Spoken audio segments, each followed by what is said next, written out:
Efesus 3 ayat 17 sudah. Sehingga oleh imanmu Kristus diam di dalam hatimu. Saudara, kekristenan tanpa Kristus Yesus itu seperti mobil. Saudara punya mobil BMW, Mercedes, tapi cuma bodinya tanpa mesin. Terus kalau orang tanya, loh katanya kamu beli mobil baru, kok nggak pernah dinaikin? Oh ya, nanti saja. Jadi cuma ditunjukin aja ke garasi mobil. Itu mobilku yang baru. Oke? Saudara punya jam Rolex asli, buatan Swiss, tapi cuma bodinya aja nggak ada mesinnya, nggak ada gunanya juga. Nah, Kristus itu dikatakan di sini diam di dalam hatimu.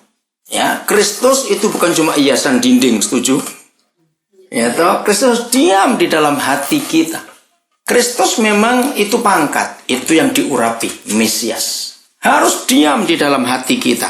Ternyata nggak cuma harus diam, tapi harus apa? Kalimat berikutnya harus apa? Kamu berakar di dalam hatimu dan kamu berakar. Serta berdasar, berfondasi di dalam kasih. Ada yang bawa bahasa Belanda? Ya, bacakan ya. Ik weet dat Christus meer en meer in u mag Meer en meer ya. Terus? naarmate u hem meer gaat vertrouwen, dat u geworteld zult zijn in Gods liefde en daarop uw leven zult bouwen. Oh, lebih besar, lebih lebih kuat lagi. Terjemahan apa tuh ya? Terjemahan apa? Het boek. Het book, ya. Jadi Yesus itu tidak hanya diam, tapi berakar, berdasar, dikatakan dibangun, dan terus bertambah lagi. Nah, saudara, kalau kita nanam pohon, bibitnya boleh bagus. Wah, pohon itu pohon bagus lah. Tapi kalau tanahnya jelek, bisa jadi pohon bagus tidak? Enggak. Jadi tanahnya lebih penting. Nah, menurut ayat ini, Kristus yang diam di dalam hidup kita dan berakar, serta berfondasi, berdasarkan, dibangun. Tanahnya itu adalah kasih. Betul tidak? Loh, ya toh, Alkitab bilang begitu. Di dalam kasih Tuhan.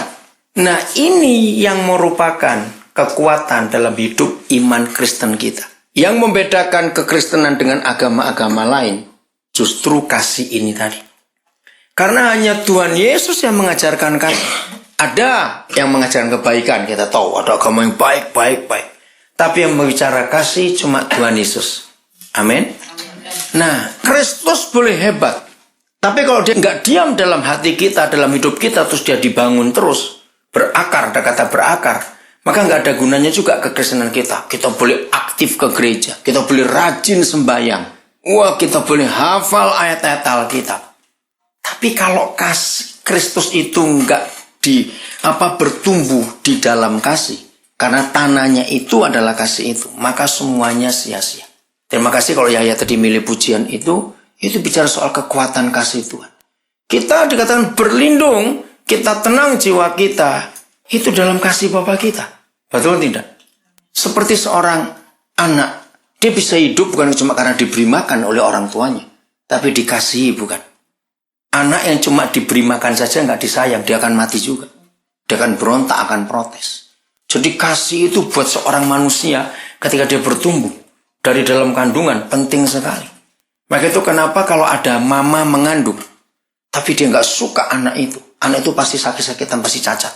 Ternyata kekuatan kasih itu sungguh luar biasa. Dan dunia bisa membuktikan itu.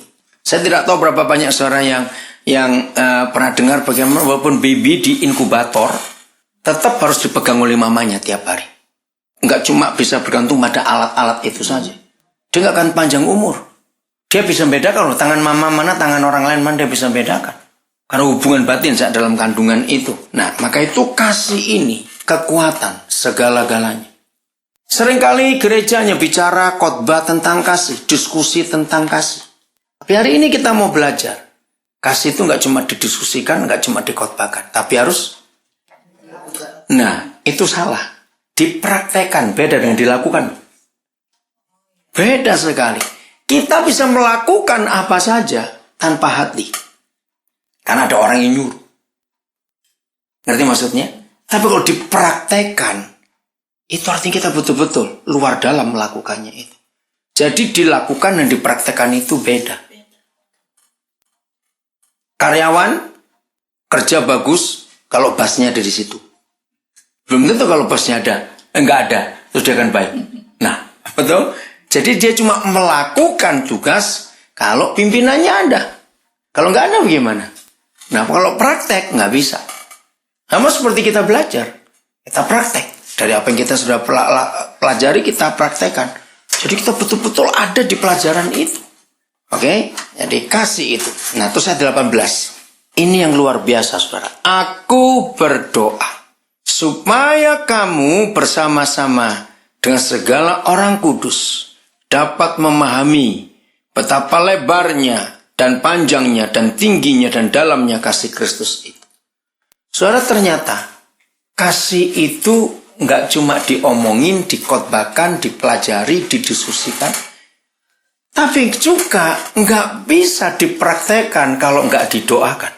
Ayo jujur, selama ini berapa kali seingat saudara kita berdoa untuk bisa mengenal kasih itu? Kita doa untuk orang sakit, kita doa untuk kesulitan kita berdoa untuk masalah-masalah kita. Sedikit, mungkin, sangat sedikit orang Kristen bahkan pendeta yang berdoa seperti Rasul Paulus ini. Lihat tuh, dia doa untuk apa lagi? Saya baca Alkitab saudara. Dia doa untuk apa?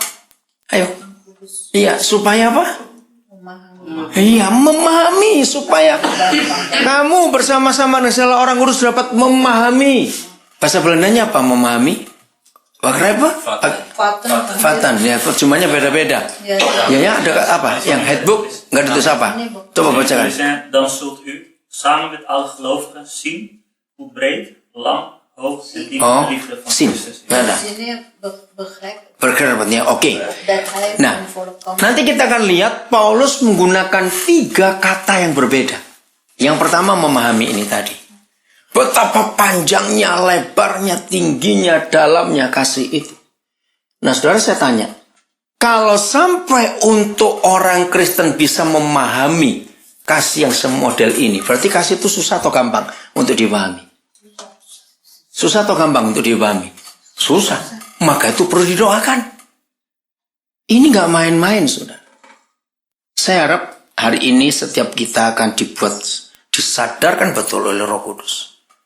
Bahwa kasih itu nggak cuma dikhotbahkan, nggak cuma diomongin, nggak cuma didiskusikan, nggak cuma diapakan lagi pelajari, tapi betul-betul. Udah, ayat 19. Dan dapat mengenal kasih itu. Nah, bahasa Belanda pakai kata apa? Ervaren. Pakai kata apa di situ? Ervaren en begrijpen. Ervaren en begrijpen. Oh ya, di situ baru ada kata itu ya. Yang punyanya Dewi, oke. U zult ervaren en begrijpen dat die liefde van Christus ons menselijk verstand te boven gaat. Mislak ya. Ya. Uw hele wezen zal dan vol van God zijn. Ya. Oke. Yang punya Dewi terjemahan apa itu? Ya nggak apa-apa. Apa kata S19-nya? Mengenal. Bekenden. De liefde van Christus. Oke, cukup sampai situ. Nah, sekarang saudara lihat kedua.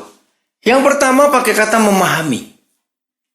Memahami itu berusaha untuk mengerti. Nah, sekarang saya tanya, antara memahami dengan mengenal, mana lebih dalam? Memahami. Mengenal dong. Mengenal itu lebih dalam daripada memahami. Karena memahami itu seperti kita pelajari lah.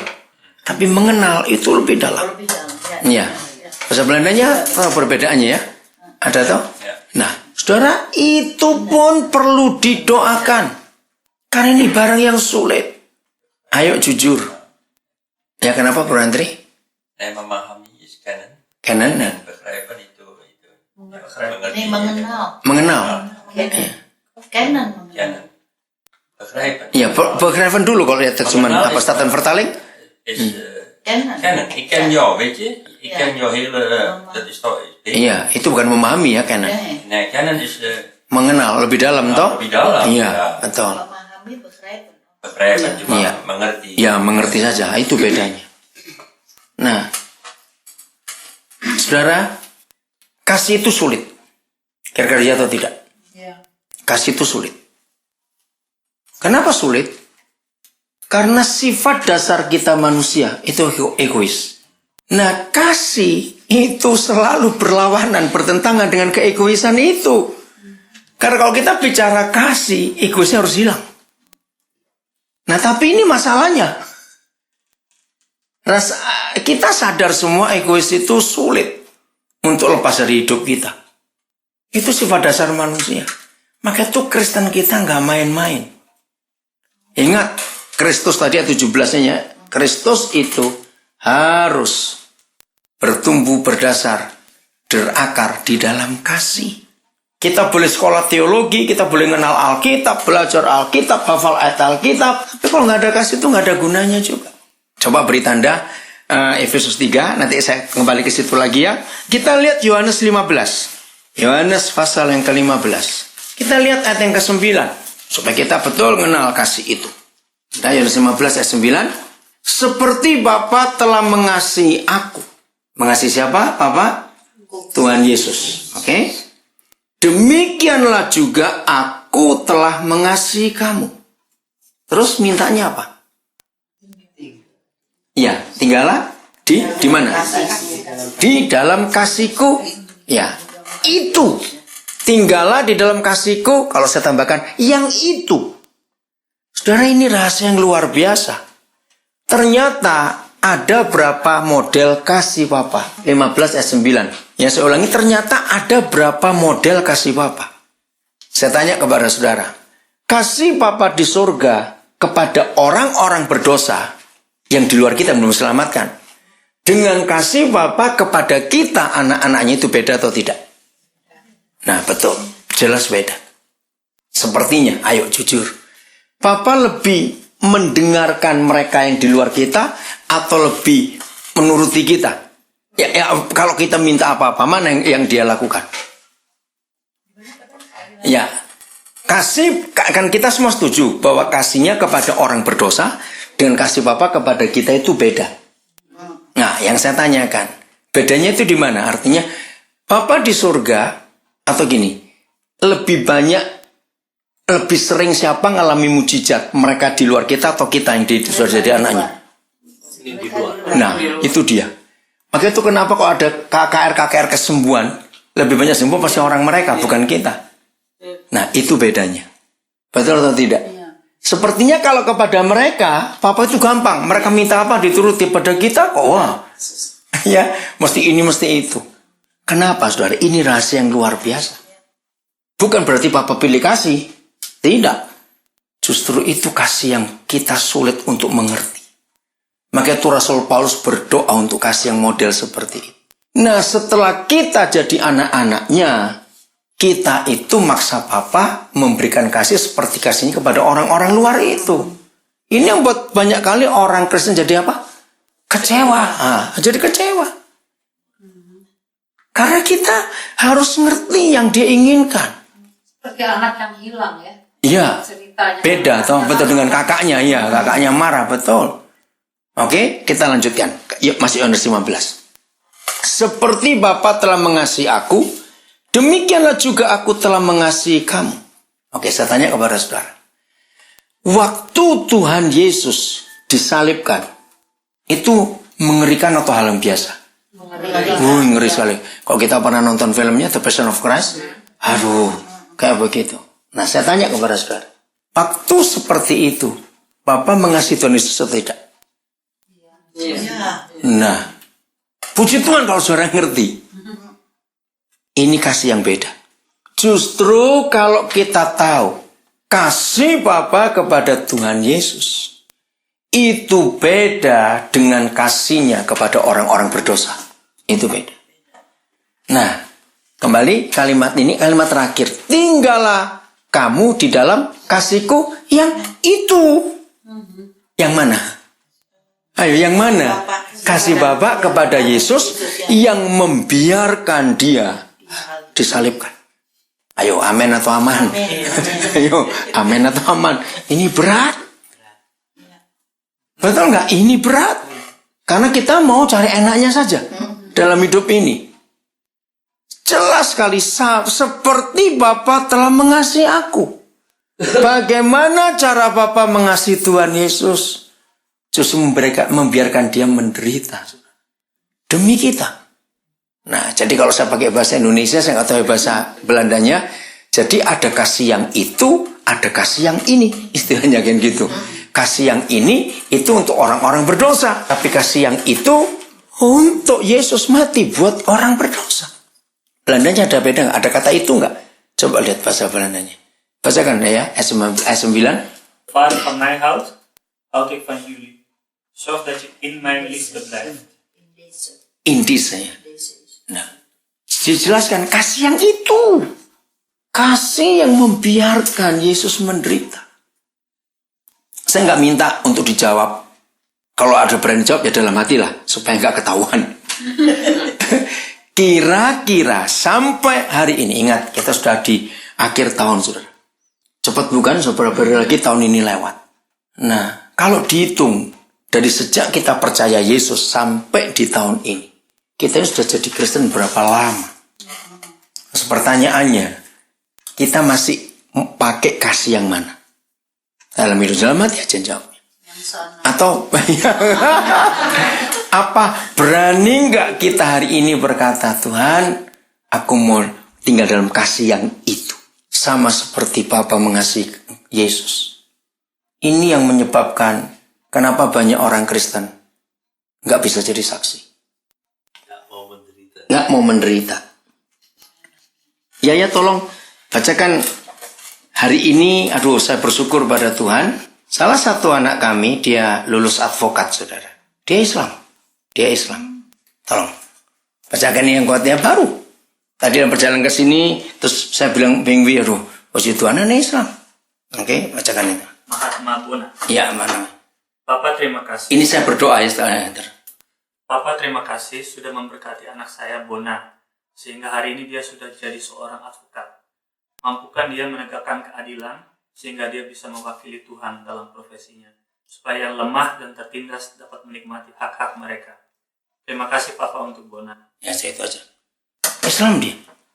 Nah, jadi Tuhan itu kalau nyuruh saya memberkati orang, saya nggak mau tanya, nggak mau tahu dia itu siapa, agama apa enggak. Pokoknya dia orang. Saudara. Dan anak ini sakit hati dengan papanya. Waktu saya ketemu dia, hidupnya betul-betul hancur. Iya, waktu itu ketemu.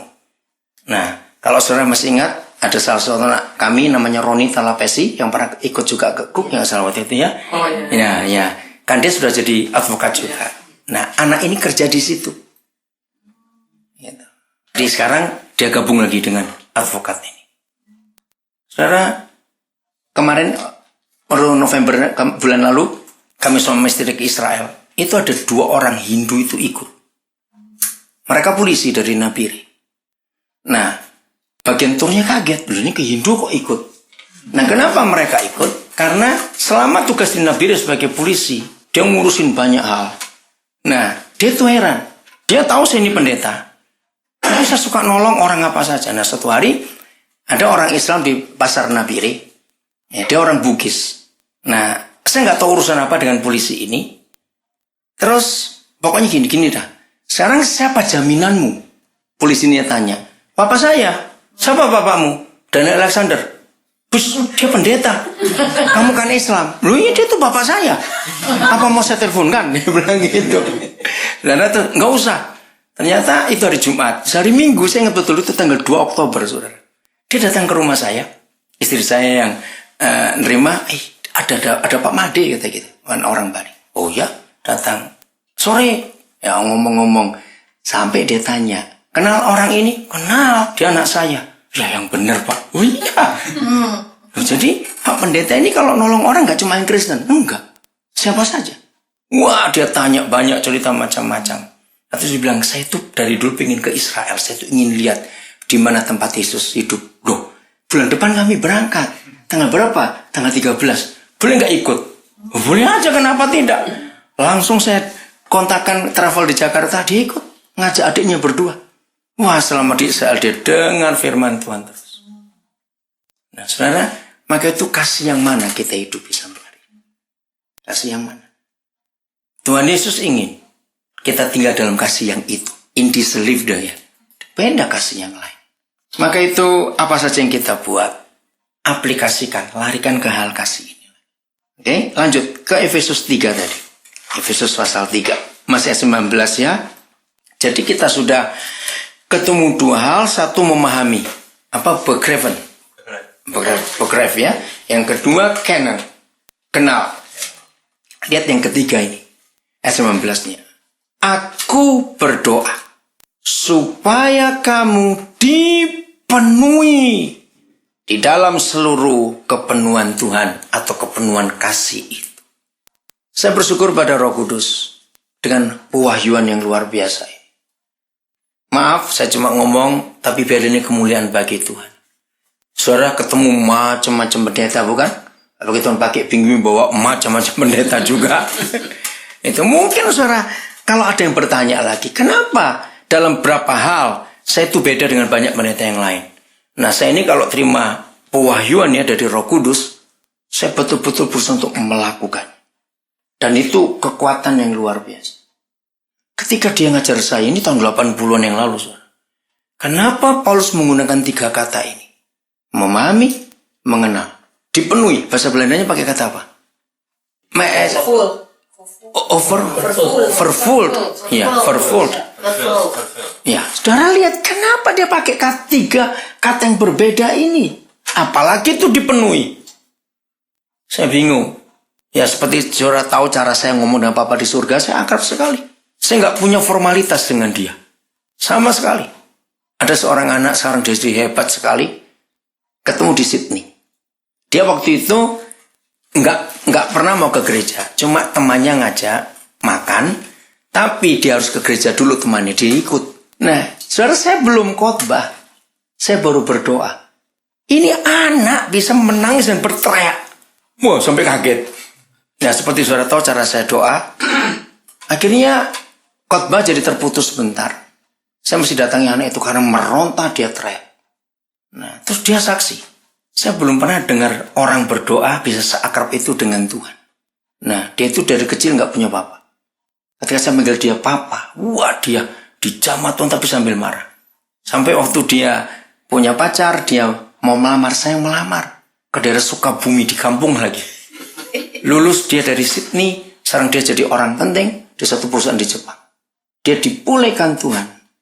Hanya karena saya nyatakan Tuhan itu sebagai papa yang baik. Belum khotbah. Karena ini. Apa itu dipenuhi? Jadi saya tanya, Papa saya nggak ngerti. Apa itu memahami? Apa itu mengenal? Oke, tapi kenapa dipenuhi lagi? Saudara, ternyata Roh Kudus memberikan hikmat yang luar biasa. Ya, seperti saudara sering dengar saya ngajar. Saya bersyukur kepada Tuhan kalau, maaf lagi sekali kemuliaan untuk Tuhan ya. Ya, orang-orang saya berkata gini. Saya itu baca ayat itu berulang-ulang. Tapi waktu Koden ngomong kok bisa beda artinya?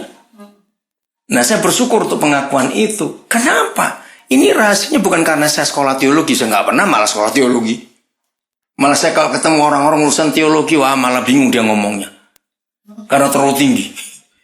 Nah, ini seperti anak kecil dengan papanya. Tiba-tiba dia ngomong gini. Ini sampai kata dipenuhi ya, pengalaman saya. Daniel, apa bedanya orang berenang dan orang tenggelam? Wah, saya bingung. Apa bedanya? Apa bedanya orang menyelam dan orang tenggelam? Ayo, siapa bisa jawab? Kalau saudara bisa jawab, berarti bisa ngerti ayat ini. Tenggelam, ya? Tenggelam nggak sengaja. Oke, menyelam itu karena berenang. Karena berenang, oke, hampir betul. Yang tepat, ayo. Apa itu menyelam maunya sendiri, betul? Kalau tenggelam. Bukan maunya sendiri. Hampir betul, tapi belum betul. Kecelakaan. Oke, ya, kalau tenggelam nggak bisa berenang. Semuanya betul, tapi bukan itu. Oke, begini. Yang saya udah mikir seperti saudara mikir. Saya tanya, Papa, tapi kok nggak puas jawabannya? Yang mana? Yang ditanyakan adalah, kalau menyelam, airnya di mananya orang itu. Kalau tenggelam, airnya di mananya orang itu? Di atas sama di bawah. Bukan di atas, bukan di bawah. Ayo mikir. Bukan di atas, bukan di bawah. Enggak. Ayo mikir. Kalau saudara bisa dapat ini, wah itu rahasianya luar biasa. Sama menyelam, airnya di sekitarnya. Kalau tenggelam, nah airnya membungkus orang itu. Loh kan, orang yang menyelam karena berenang itu airnya masih di luar dia. Loh, betul tidak? maka itu dia nggak tenggelam. Kalau tenggelam, airnya di dalam dia dan dia di dalam air. Orang yang menyelam hanya di dalam air, tapi airnya nggak di dalam dia. Jangan tertuduh saya ngomong ini. 99,99 sekian persen, baik pendeta maupun orang Kristen baru menyelam, belum tenggelam. Renungkan. Ayo, iya atau tidak? Ya.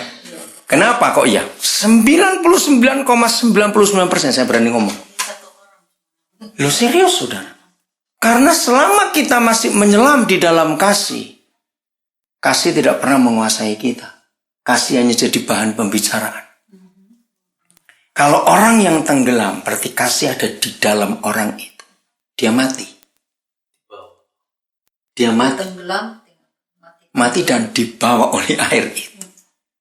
Dia dikuasai oleh air itu. Dan dianya tidak berdaya untuk nggak bisa. hidup, Betul. karena dia Sudah mati. bisa berenang. Terus mati demi kasih, Pak. Mati di dalam kasih itu. Nah, tapi jadi hidup. Yang mati adalah dagingnya. Maksudnya gitu. Iya toh.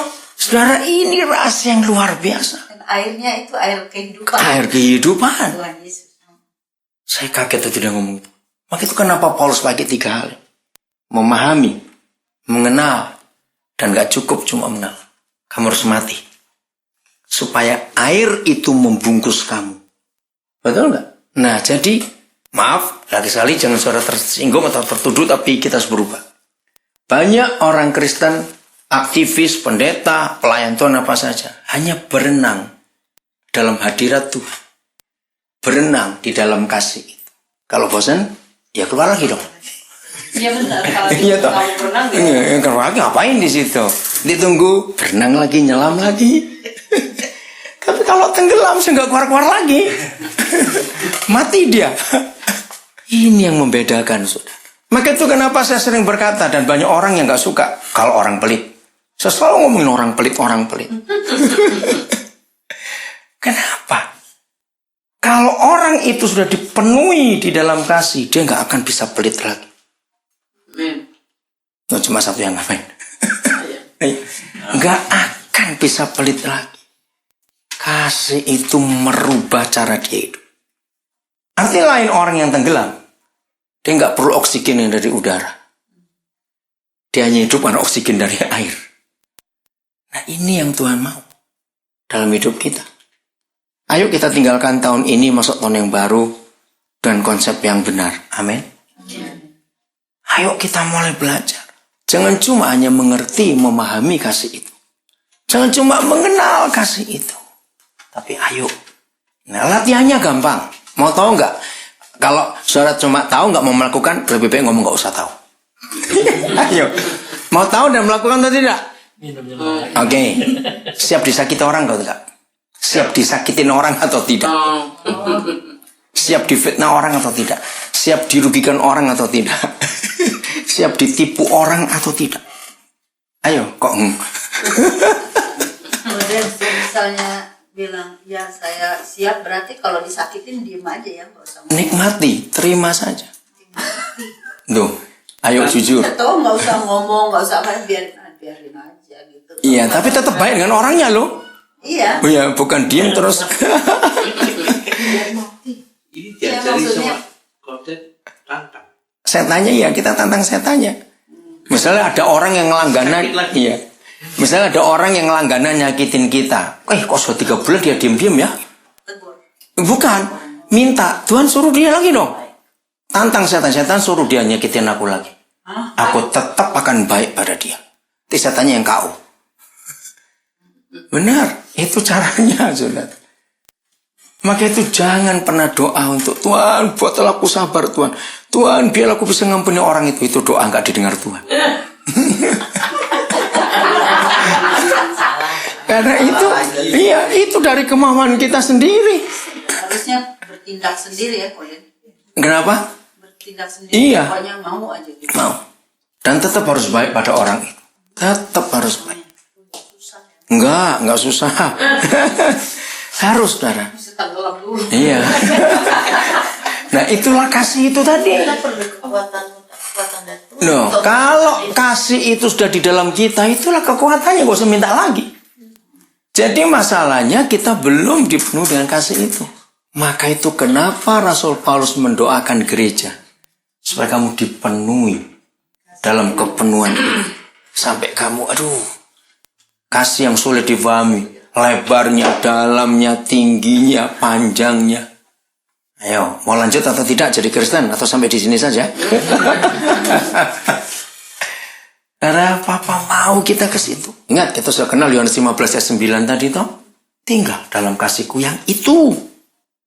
Sudah, jangan. Dengan Papa di surga jangan banyak tanya. Katakan dia sajalah. Kok enggak amin? Tinggal dia aja kok susah. Tinggal dia. Enggak berat, betul. Enggak susah juga. Kenapa? Kenapa susah? Makanya banyak orang nggak mau terima Tuhan Yesus, nggak mau. Iya, karena kita nggak jadi korban untuk mereka. Lagi sekali Yohanes 15 ayat 9. Bapa mengasihi Yesus dengan cara yang unik. Kalau saya nggak berkata dengan cara yang kejam, masa menyuruh anaknya mati kayak begitu? Kasih model apa itu? Tapi itulah kasih Bapa untuk kita. Dan Bapa minta kita tinggal dalam kasih itu. Oke? Jadi jangan cuma didengar ya, tapi praktekan. Ayat 20-nya Efesus 3 tadi. Ayat 20-nya Efesus 3. Apa yang terjadi kalau kasih itu sudah memenuhi kita? Jadi kita nggak cuma menyelam. Maka itu banyak orang Kristen juga gini, saya nggak cerita, saudara tahu nggak kebaktian minggu yang lalu? Luar biasa hadirat Tuhan. Sampai saya merinding. Sampai saya nangis. Sampai saya itu. Nggak cukup, saudara cuma merasakan itu saja. Nah, itu namanya lagi menyelam di dalam kasih. Belum tenggelam. Karena berapa jam setelah kebaktian dimaki orang, maki bales. Gaplok. Oke, 20-nya saudara. Bagi dialah yang dapat melakukan jauh lebih banyak daripada yang kita doakan atau pikirkan. Seperti yang ternyata dari kuasa yang bekerja di dalam kita. Kuasa apa yang bekerja dalam kita? Kasih. Jadi kalau kita sudah dipenuhi oleh kasih itu, maka itu ada kuasa. Siapa yang pernah ngalami, saya tidak tahu, kalau saya sering ngalami. Kalau ada setan atau orang kerasukan setan, bawalah kasih.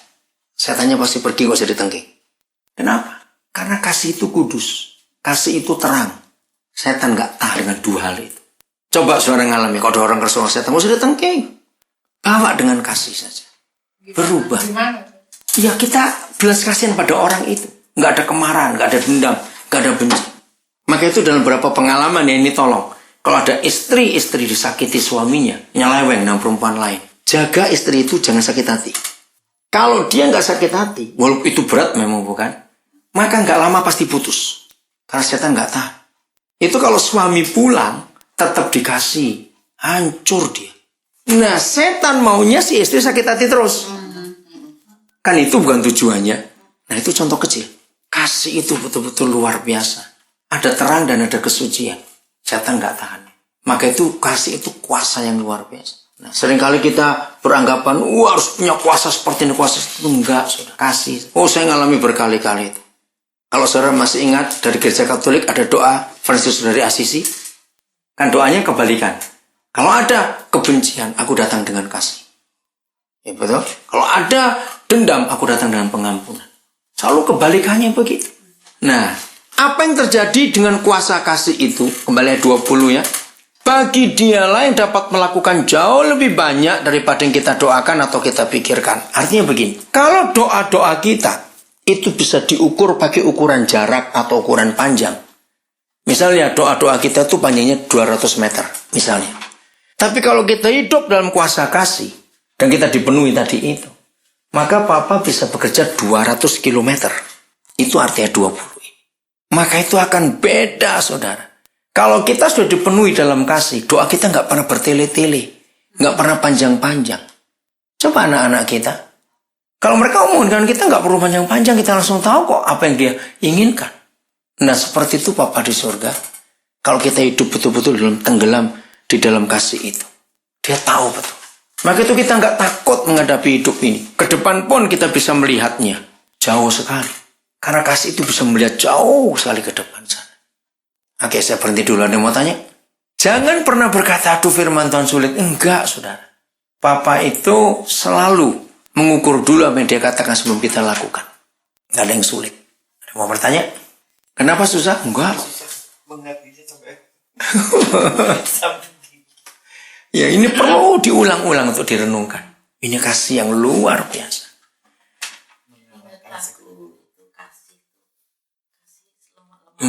Ya, itu 1 Korintus 13. Maka itu saya ulangi lagi.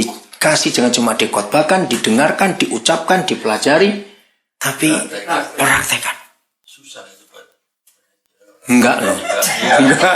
Banyak orang Kristen susah. Karena gereja nggak pernah ngajar ini. Ya tahu. Karena gereja nggak ngajarkan ini. Mereka di. Iya. Padahal ini kasih yang luar biasa.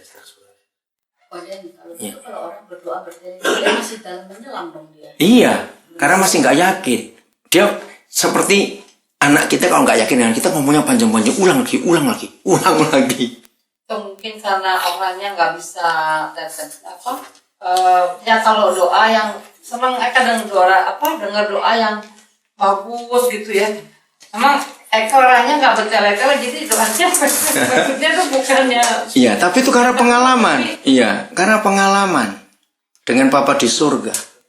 Koden kalau doa teriak-teriak gitu gimana? Ya, kita harus maklum juga. Kadang-kadang masih ada yang sok rohani supaya diketahui, dikenal orang gitu, bahwa dia hebat. Gitu. Yang sudah kehapus ada. Jadi saya lagi urusan dengan satu anak Islam juga. Saya nggak kenal, tiba-tiba dia itu dapat pin saya. Nah, saya ini nggak pernah nolak orang, dikirim ya saya terima. Nah, terus setelah saya terima, terus dia balas gini, terima kasih sudah accept saya. Terus saya tanya balik, Anda siapa? Terus dapat pin saya dari mana? Dia bilang, saya juga nggak tahu, dari orang kali. Dia bilang begitu. Terus tanya lagi, ya Anda di mana? Dia bilang, ada di Palu, Sulawesi Tengah itu. Mungkin karena dilihat foto saya, mungkin Bapak pernah ke toko saya. Oh, toko lagi. Terus saya tanya, saudara punya toko apa? Oh enggak, saya kerja di toko handphone. Wah, saya itu terakhir kali ke Palu itu 3 tahun yang lalu saya jawab begitu. Jadi saya kejar terus. Tapi sambil saya kejar lewat BBM ini, saya tanya Roh Kudus, anak ini siapa? Nah, terus muncul itu suatu pernyataan Tuhan. Nah, sudah agak lama bicara, terus saya sampaikan itu. Wih, dia kaget. Kok Bapak bisa tahu? Nah, terus berusnya saya pendeta. Beberapa yang lalu kan bisa dengan BB itu, BBM-nya yang doa kepada Allah SWT. Karena dia Islam, dia berdoa supaya saya bisa cepat ketemu ayah saya. Dia manggil ayah akhirnya pada saya. Dia anak yatim piatu. Jadi terus kontak-kontakan begitu. Ya belum pernah ketemu. Di HP saya itu sampai sekarang masih ada 6 anak yang saya belum pernah ketemu. Orang masih jauh tempatnya, saya belum sempat untuk ke sana. Nah, itu cara hidup, saudara. Kalau kita betul-betul mau melakukan apa yang Tuhan inginkan, betul kasih itu akan dinikmati oleh banyak orang dalam hidup ini. Ya. Tapi itu Bapak tanya, ada pertanyaan nggak? Ya, boleh. 3 ini ya. Itu mungkin nggak kita dipenuhi? Nah, semua firman Tuhan itu mungkin atau tidak? Amin. Nah, itu dia. Sebagai manusia. Iya. Sekarang mujizat saja kan nggak masuk akal kalau kita dengar mujizat. Grace, secara logika nggak mungkin sakit seperti itu. Jadi bisa, Robert pasti bisa, asal kita mau. Kita percaya. Iya, percaya dan nurut. Buka hati, kalau nggak bisa. Iya, ikuti aja. Saya lupa di pasal berapa itu. Surat 1 Yohanes ada firman, perintah-perintahnya tidak berat. Pernah dengar ayat itu tuh? Perintah-perintahnya tidak berat. Ya udah. Berarti nggak ada yang berat. Tapi kita dipenuhi dengan emosi ini lah. Lah itu dia. Coba diisi air yang lain, jangan air got yang isi kita. Kalau air got isinya emosi terus kita ini. Kalau air itu kasih Roh Kudus, wah, betul-betul luar biasa itu nanti. Kenapa? Saya cari itu di Yohanes 1 Yohanes berapa ya? Perintah-perintahnya tidak berat. Oke, ada lagi yang lain tanya? Oke, ayat yang terakhir Jadi Tuhan ingin kita betul-betul bisa menikmati kasih yang seperti itu. Karena dunia sangat membutuhkan. Maka itu kalau kita anak-anak Bapa di surga bisa memahami kasih yang begitu panjang, lebar, dalam, dan tinggi. Maka kalau orang ngelihat kita, langsung akan percaya Tuhan Yesus. Karena nggak ada di dunia yang pernah menyatakan kasih seperti kasih Yesus. Betul tidak? Nggak ada. Satu-satunya itu. Saya sering dapat ilustrasi begini. Bayangkan. Kalau toh kita ini semua nggak suka mobil, seperti saya tuh paling nggak suka mobil. Jadi saya tuh nggak pernah ngerti merek mobil kok nggak. Kalau saya nggak dekat betul, baru tahu. Kalau anak kecil dari jauh sudah tahu tuh mobil apa. Saya tuh nggak pernah ngerti sama sekali. Walaupun kita nggak suka mobil misalnya. Tapi kalau suatu hari di Amsterdam atau jalan mobil, tapi rodanya 4 di atas, noleh nggak gitu. Walaupun kita nggak suka mobil, cepat, ayo noleh nggak gitu. Noleh. Bahkan nggak cuma noleh, ingin tahu, itu mobil apa itu. Nah, kalau di dunia yang jahat seperti ini, di dunia yang egoisnya seperti ini, di dunia yang begitu kejam seperti ini, ada orang melakukan kasih yang seperti yang Bapa berikan kepada Yesus. Orang noleh nggak? Nah itu dia, pasti noleh. Dia nggak pernah gila katanya. Ya tapi orang lihat dong, pasti akan ingin tahu. Oke, jadi pulang dari sini jangan berdebat lagi. Katakan Bapa, jadilah kehendakmu. Amin. Tahun depan. Amin, haleluya, berubah. Mulai sekarang. Iya, mulai sekarang. Nikmatin berapa hari. Kan segala sesuatu harus ada ditimbangkan. Firman Tuhan nggak perlu dipertimbangkan. Bukan maksudnya apa ya? Apa itu? Kejadian-kejadian kan harus dipertimbangkan. Contohnya? Kan kita mintanya kan selalu minta hikmat akal budi. Iya. Supaya maksudnya bisa menyelesaikan kalau ada persoalan. Kalau cuma kasih aja kan jadinya diam aja kan. Enggak dong. Justru kalau ada kasih itu kita menyelesaikan masalah cepat selesai. Karena kasih itu kuasa, kekuatan. Gimana maksudnya Semorin? Coba. Contoh-contoh konkret aja. Sofi udah ikut pria sejati tidak berubah. Bisa. Gak perlu berubah. Misalnya.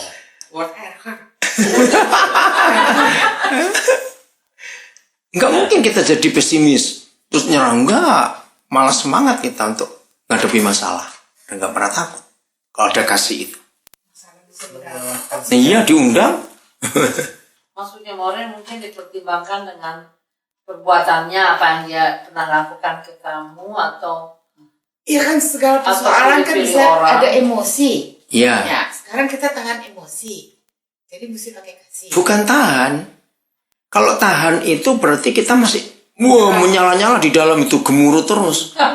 Lain. Kalau ngilanginnya gimana tuh Koden? Biasanya kalau Ya mengampuni, cara ngilang itu ampuni orang itu, jangan ditahan emosi. Iya, sampai situ Tuhan terima kasih. Kapan Tuhan aku bisa ngajak dia makan? Nah itu. kalau kita marah, memang ribut sama orang, hati berdebar-debar, terus nggak bisa tidur, nggak nafsu. Enggaknya rugi dong. Emang suka salah satu jalan ya saya usir itu dengan dalam nama Yesus. Iya, mengampuni. Supaya jangan marah terus. Ya. Kalau nggak di dalam nama Yesus, jerit-jerit aja buang keluar, itu saya berusaha suka gitu. Nah itu. Terus supaya pakai besok kasih kalau tadi. ketemu lagi tuh, maksudnya udah Baik sudah ya. nggak, pokoknya nggak bisa tidur, panas, terus nggak bisa makan. Udah deh, kalau ada itu usir aja keluar semuanya. Kalau saya maksudnya, jadi aduh, bebas deh kalau keluar. Tapi udah makan nggak orangnya? Biasa aja lagi dah udah. Iya. Jadi kasih itu betul kekuatan yang luar biasa. Oke. Ayat yang terakhir. Ya. Nggak susah. Oke. Kita buka Lukas. Pasal yang ke-7. Lukas pasal yang ke-7. Ayat 36. Lukas 7 ayat 36. Seorang Farisi mengundang Yesus untuk datang makan di rumahnya. Lukas 7. 7 ayat 36. Seorang Farisi mengundang Yesus untuk datang makan di rumahnya. Yesus datang ke rumah orang Farisi itu lalu duduk makan. Saudara, inilah kasih itu. Buat Tuhan Yesus bukan datang karena makan gratis. Betul? Karena Papa di surga memberi instruksi. Malam itu ada orang yang perlu dia. Nah perempuan itu. Ini kan kisahnya tentang perempuan. Yang langsung masuk ke rumah orang Farisi itu. Mengurapi Yesus dengan air matanya dan minyaknya. Nah, ayat 37 ini penting. Di kota itu ada siapa? Seorang perempuan yang terkenal. Bukan terkenal karena dia artis, karena dia apa. Tapi sebagai seorang berdosa. Ya, karena dia pelacur. Nah, sayang dalam Injil Lukas ini nggak ceritakan ketemu Yesusnya di mana perempuan ini. Tapi kalau kita baca, saudara, dengan baik, kalau perempuan ini tidak pernah mengalami sesuatu yang hebat dengan Tuhan Yesus, nggak mungkin dia akan nekat seperti itu. Ngerti nggak maksudnya? Betul toh? Ingat loh, kalau dia orang berdosa, berarti nggak masuk ke rumah orang Farisi zaman itu. Diusir, betul itu.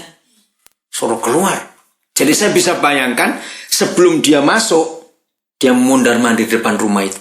Masuk atau tidak? Masuk atau tidak? Bisa bayangkan toh? Ayo kalau kita jadi dia. Akhirnya dia nggak perlu masuk. Ngelonong langsung.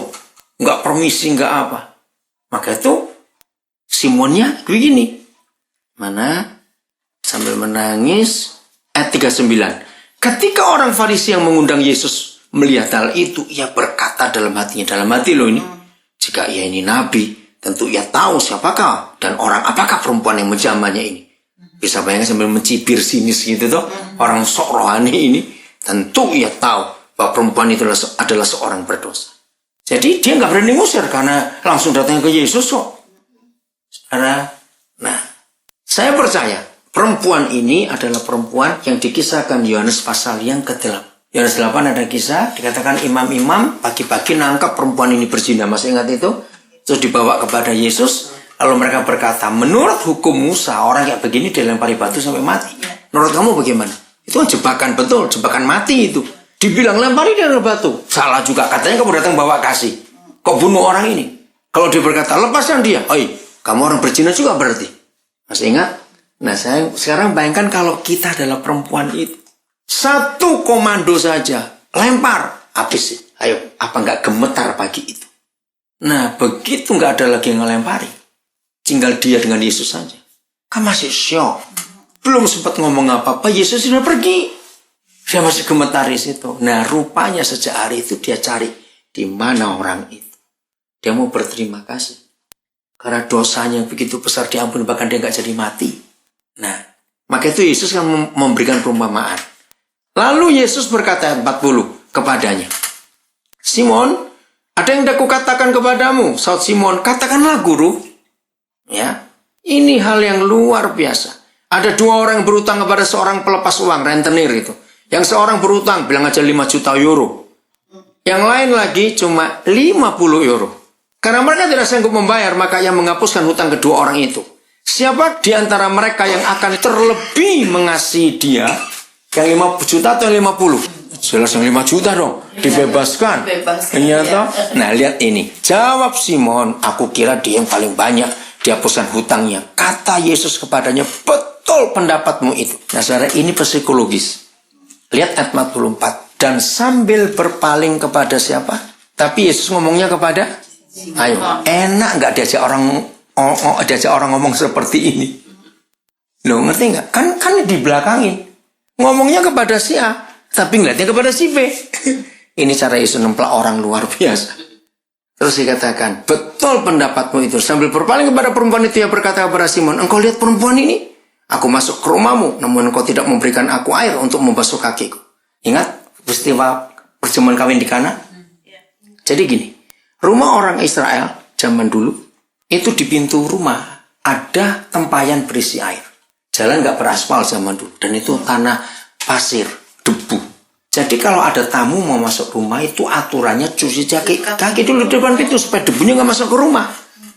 Nah, kalau tamunya terhormat, orang penting, maka ada dingklik toh ya, bangku kecil di bawah.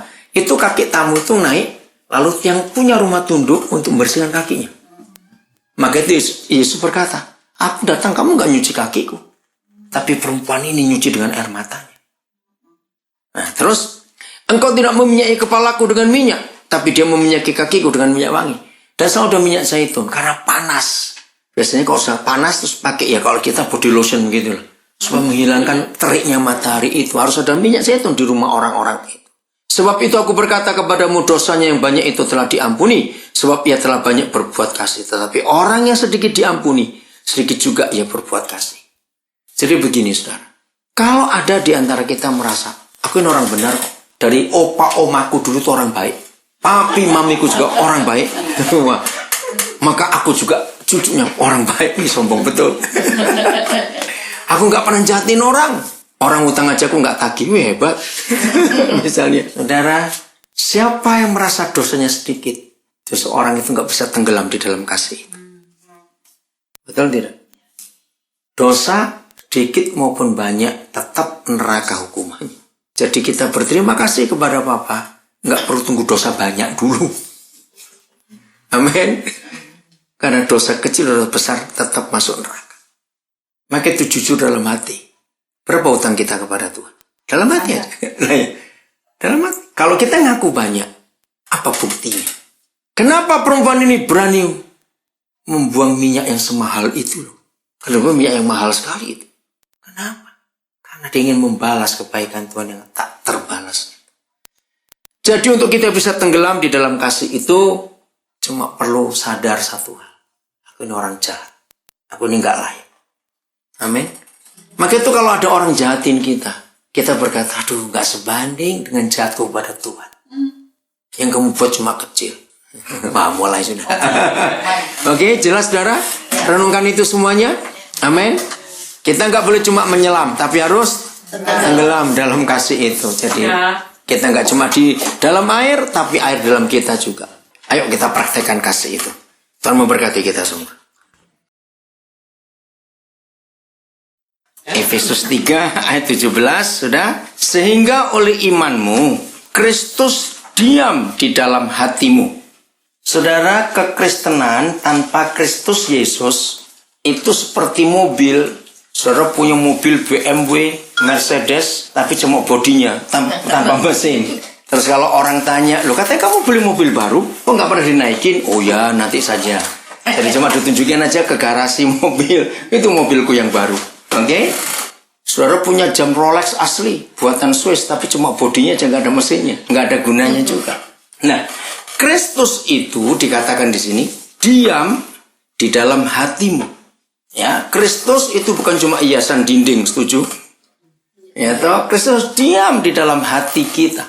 Kristus memang itu pangkat, itu yang diurapi, Mesias. Harus diam di dalam hati kita. Ternyata nggak cuma harus diam, tapi harus apa? Kalimat berikutnya harus apa? Kamu berakar di dalam hatimu dan kamu berakar serta berdasar, berfondasi di dalam kasih. Ada yang bawa bahasa Belanda? Ya, bacakan ya. Ik weet dat Christus meer en meer in u mag Meer en meer ya. Terus? naarmate u hem meer gaat vertrouwen, dat u geworteld zult zijn in Gods liefde en daarop uw leven zult bouwen. Oh, lebih besar, lebih ya, lebih kuat lagi. Terjemahan apa tuh ya? Terjemahan apa? Het boek. Het book ya. Jadi Yesus itu tidak hanya diam, tapi berakar, berdasar, dikatakan dibangun, dan terus bertambah lagi. Nah, saudara, kalau kita nanam pohon,